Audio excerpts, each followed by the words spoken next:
షోకేసుల్లో ఉన్నవన్నీ బనారసీ చీరలేనా? కళ్ళు చెదిరేలా కనిపించే కాంజీవరం అనుకోవాలా? 9 గజాలున్న ప్రతిదీ గద్వాల బ్రాండేనా? జలతారు మెరుపులన్నీ జార్జెట్ అవుతాయా? వెంకటగిరి మంగళగిరికి బ్యాండ్ ఎలా వేస్తున్నారు? ఉప్పాడ పోచంపల్లిని ఏ రకంగా చీట్ చేస్తున్నారు? అద్దాల పెట్టెలో పెట్టగానే గుడ్డిగా నమ్మేయాలా? పట్టు ఎలా పట్టు జారిపోతుందో చూద్దాం. పట్టులో వెంకటగిరి పట్టుకు ఒక ప్రత్యేక స్థానం ఉంది. జమీందారులు రాజవంశస్థులు ప్రోత్సహించిన పరిశ్రమ అది. వెంకటగిరి పట్టు ఒక రాయల్ సింబల్. అలాంటి జరి మీద ఇమిటేషన్ అనే జెర్రీ పాకుతోంది. సింథటికల్ మాల్ మగ్గాన్ని ఊపిరాడకుండా చేసింది. బడా షోరూంలో నిస్సిగ్గుగా డూప్లికేట్ సరుకుని ఒరిజినల్ అని అమ్మేస్తున్నారు. నార్త్ ఇండియా మిల్లుల్లో ఆడించి మడత పెట్టి పట్టుకొస్తున్నారు. వెంకటగిరి పట్టుచీర సుమారు 1700 దశకంలో ఈ చీర వైభవం ప్రారంభమైంది. నెల్లూరు వెలుగోటి రాజవంశం, బొబ్బిలి పిఠాపురం రాజవంశాలు ఈ పరిశ్రమను ప్రోత్సహించాయి. ఆ రోజుల్లో వెంకటగిరి పట్టుచీరల్ని రాణులు, అంతఃపుర స్త్రీలు, జమీందారీ వంశస్థులు మాత్రమే కట్టుకునేవారు. గద్వాల చీరలాగే వెంకటగిరి శారీ కూడా రాయల్ సింబల్. ఈ శైలి చీరలు తమిళనాడులోని కొన్ని ఏరియాల్లో కనిపిస్తాయి. మారుతున్న జనరేషన్కి అనుగుణంగా డిజైన్లలో కనువిందు చేసే వెంకటగిరి పట్టుకు దేశవ్యాప్తంగా ప్రత్యేకమైన గుర్తింపుంది. అగ్గిపెట్టెలో ఇమిడే చీరలను నేసి జాతీయ స్థాయిలో అవార్డులు దక్కించుకున్న ఘనత ఇక్కడి నేతన్నలది. వెంకటగిరి చీర ఫైన్ కౌంట్తో తయారవుతుంది.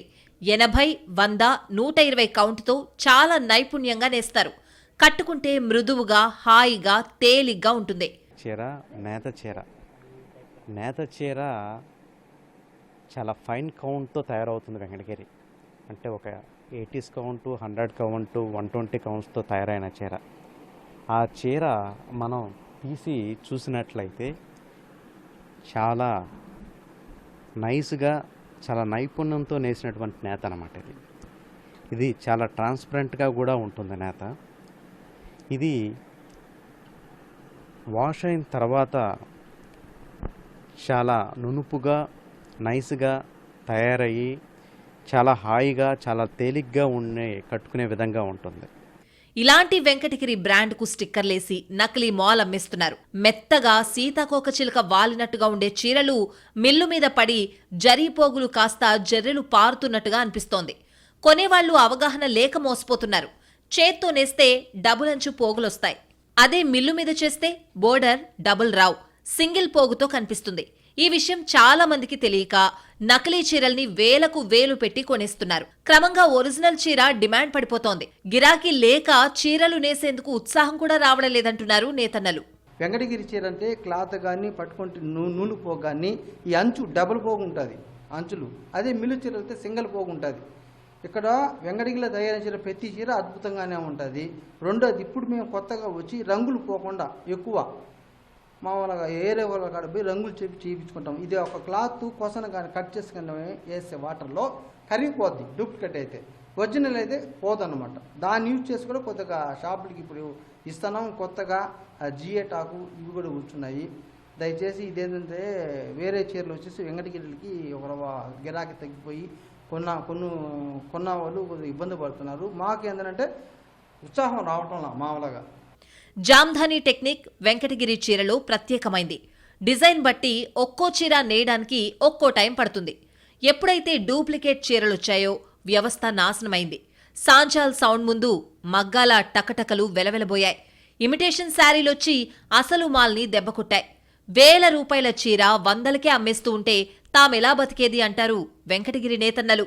డూప్లికేట్ చీరలు వచ్చి చాలా తక్కువకు అమ్మేస్తున్నారు. వెంకటగిరి అనేది మారుమూలం పడిపోయింది.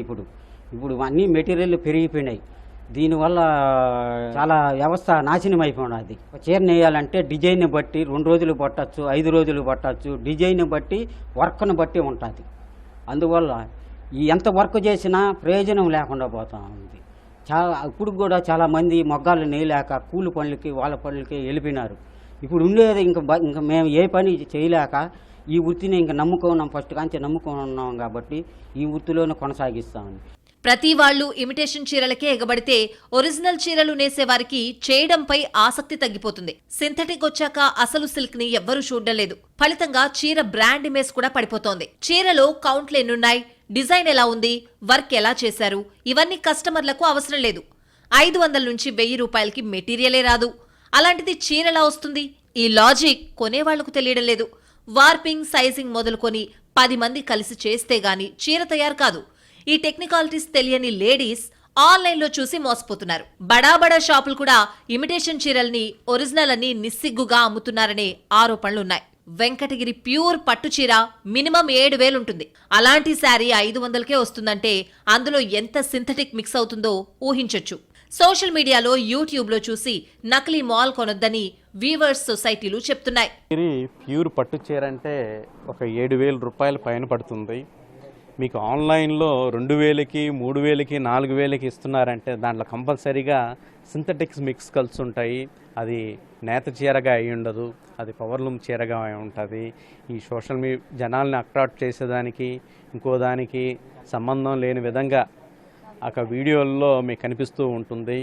ఏదైతే మీరు ఒరిజినల్ వెంకటగిరి చీర కొనాలనుకుంటున్నారో నా సజెషన్ ఏంటంటే మీరు ఫీల్ అయ్యి దాన్ని చూసుకోవటం బెటర్ అనేది నా ఉద్దేశం. మగ్గం మీద నేసిన మన్నిక ఎక్కడా రాదు. చీర వాల్యూ తెలిసిన వాళ్లకు మాత్రమే ఈ లాజిక్ అర్థమవుతుంది. వెంకటగిరి పట్టు చీరలు కలర్ పోవు, క్వాలిటీలో రాజీ ఉండదు. మొదటిసారి కొనేవాళ్లంతా ఏవి నకిలీవో ఏది ఒరిజినలో కనుక్కోలేరు. అందుకే తక్కువ ధరలోనే వెంకటగిరి చీరలమ్మి వీవర్స్ పొట్టకొడుతున్నారు. నకిలీ చీరల అమ్మకాలు ఇటీవల ఎక్కువగా ఉండడం వల్ల రిటైల్ వ్యాపారులు నష్టాలు చవిచూడాల్సి వస్తోంది.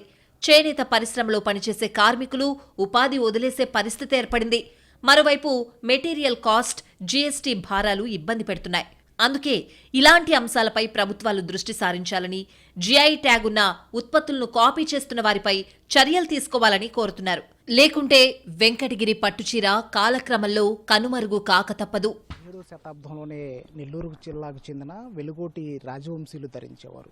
అప్పటి నుంచి కూడా ఈ చీరలకి ప్రసిద్ధి సంతరించుకుంది. అయితే ఇటీవల వెంకటగిరి బ్రాండ్ పేరుతో మార్కెట్లో నకిలీ చీరలు హల్చల్ చేస్తుండటంతో వ్యాపారంపై తీవ్ర ప్రభావాన్ని చూపుతోంది.